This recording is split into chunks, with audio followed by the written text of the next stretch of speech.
नमस्कार दोस्तों, passion gardening में आपका बहुत बहुत स्वागत है।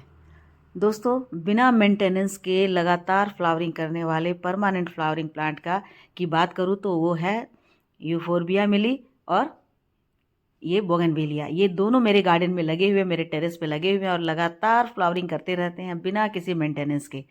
लेकिन आज की वीडियो में मैं बात करूँगी सिर्फ बोगनविलिया के बारे में कि किस तरह से इनकी केयर करनी चाहिए, इनकी मिट्टी कैसी होनी चाहिए, कब कब इन्हें वाटरिंग करनी चाहिए, कौन कौन से फर्टिलाइज़र देना है या नहीं देना है, क्या क्या इनकी लोकेशन होनी चाहिए। तो इन सब के बारे में बात करूँगी, तो वीडियो के एंड तक बने रहिएगा और वीडियो अच्छी लगे तो लाइक शेयर कमेंट कीजिएगा। दोस्तों, मेरे पास ये 4 वेराइटी के यानी कि 4 कलर के बोगनविलिया है, ऑरेंज, पिंक, येलो और वाइट। और ये चारों प्लांट मेरे लगातार यहाँ पर खिलते रहते हैं। आप देख सकते हैं कि कितने ज़्यादा इसमें फ्लावरिंग हो रहे हैं और कभी ऐसा ये प्लांट नहीं रहा है जबकि इसमें फ्लावरिंग नहीं होती हो। एक तो इनके खिलने का ढंग ये होता है कि एक बार पूरा प्लांट फूलों से भर जाता है और फिर 20-25 दिन तक ऐसे ही ये रहता है पूरा फूलों से भरा हुआ।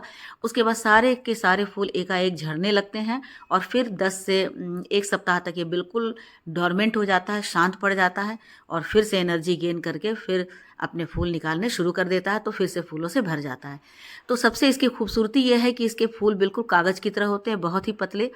तो इसे लोकल भाषा में कागजी फूल भी कहा जाता है। जब ये छोटे छोटे से होते हैं तो देखिए कितने छोटे से कलर इनके थोड़े से हरे हरे हैं वाइट वाले बोगनविलिया में, और जैसे ही ये थोड़े से बड़े होते हैं तो बिल्कुल वाइट कलर के हो जाते हैं। तो मेरे पास ये वाइट कलर के भी हैं जो कि सबसे ज़्यादा पुराने हैं। मुझे लगता है कि करीब 4 साल इसके हो गए होंगे और कई बार मैंने इसकी कटिंग भी कर दी है, 4 या 5 साल। और कई बार मैंने इसकी कटिंग भी कर दी और काफ़ी ये बड़े भी हो गए और फैल भी गए हैं। तो इसमें बहुत फ्लावरिंग होती है। और दूसरा प्लांट है वो है येलो कलर का। वो अभी ज़्यादा दिन नहीं हुआ है, मुझे लगता है कि 1 से 1.5 साल के हैं और उनमें भी लगातार फ्लावरिंग हो रही है। पिंक भी है, उसमें भी लगातार फ्लावरिंग हो रही है। ये देखिए अभी बिल्कुल हरे हरे से हैं, जब ये छोटे छोटे से हैं फूल तो बिल्कुल हरे हरे से हैं।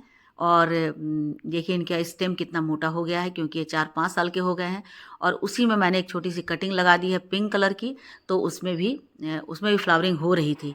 और देखिए इनकी जड़ें जो है, सबसे बड़ी बात है कि बाकी सारे प्लांट में जब उनकी जड़ें रूट बाउंड हो जाती हैं तो वो खिलना बंद कर देते हैं, वो डेवलप होना बंद कर देते हैं, उनमें कोई ग्रोथ नहीं होती है। लेकिन बोगनविलिया की खासियत ये है कि जैसे जैसे ये रूट बाउंड होते हैं वैसे वैसे ये बहुत ज़्यादा फ्लावरिंग करना शुरू कर देते हैं। तो बोगनविलिया के प्लांट को रूट बाउंड होना बहुत ही अच्छा लगता है। तो इनके प्लांटर बहुत बड़े भी नहीं होने चाहिए, 10 से 12 इंच के प्लांटर होने चाहिए। तो बात मैं प्लांटर की करूँ तो 10 से 12 इंच के प्लांटर में आप इन्हें लगाते हैं, गमले में लगाते हैं। वैसे तो मिट्टी का गमला सबसे अच्छा होता है, लेकिन यदि आप प्लास्टिक के गमले में लगाते हैं, सीमेंट के गमले में लगाते हैं, तो भी वो उतने अच्छे से ही फ्लावरिंग करेगा। क्योंकि देखिए मेरे 3-4 बोगनविलिया हैं जिसमें से 2 लगे हुए हैं सीमेंट में, 1 लगे हैं मिट्टी में और 1 लगे हैं प्लास्टिक में।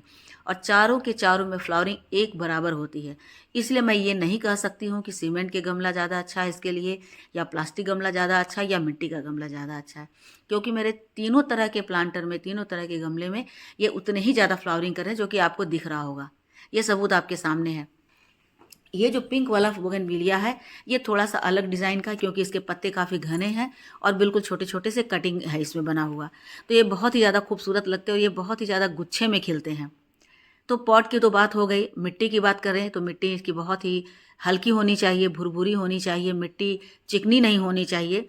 मतलब मिट्टी बनाते समय आप 40%, 20%, 20% मिला करके लगा सकते हैं। 40% गार्डन सॉइल, 20 वर्मी कंपोस्ट, 20 आप इसमें रेत डाल दें या 20 कोकोपीट डाल दें। उसके अलावा जो 20% बचता है तो उसमें आप कोई भी न्यूट्रिएंट्स डाल सकते हैं, जैसे सरसों की खली है, उसके बाद नीम की खली, ये सब मिला करके एक बार बहुत अच्छी से पॉटिंग मिक्स बना देते हैं तो बाद में आपको इनमें फर्टिलाइज़र डालने की कोई ज़रूरत नहीं पड़ती है।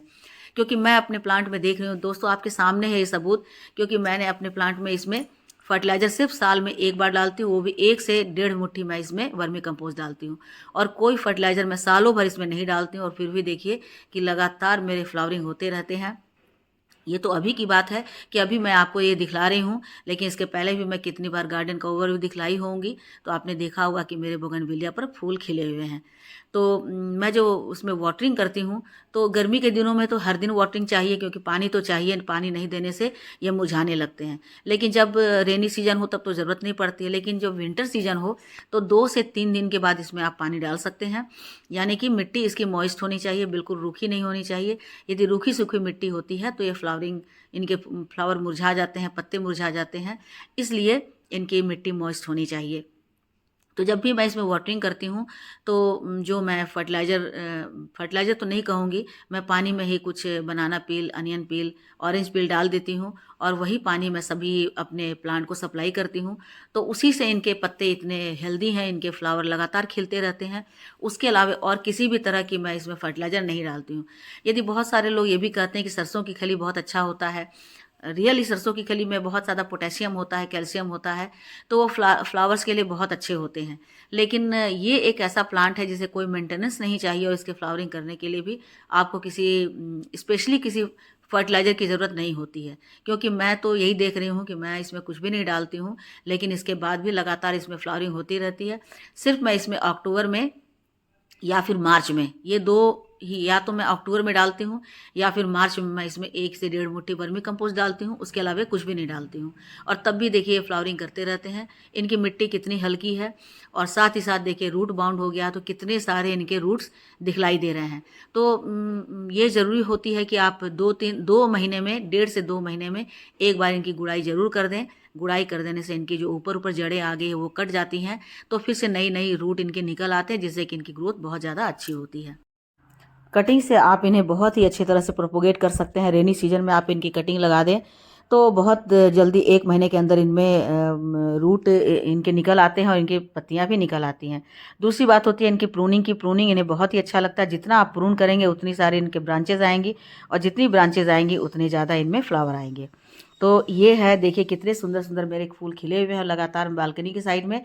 लेकिन सबसे बड़ी बात है कि इन्हें ऐसी जगह प्लेस करें जहाँ पर कि दिन भर की फुल सनलाइट, डायरेक्ट सनलाइट इन्हें मिलती रहे।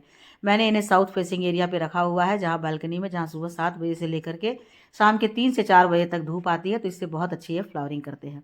तो दोस्तों, बोगनविलिया के बारे में ये थोड़ी छोटी सी जानकारी थी। जानकारी अच्छी लगी हो तो लाइक शेयर कमेंट कीजिए। मेरे चैनल पे नए हैं तो मुझे सब्सक्राइब भी कर लीजिए। मिलती हूँ अगले वीडियो में एक नई जानकारी के साथ।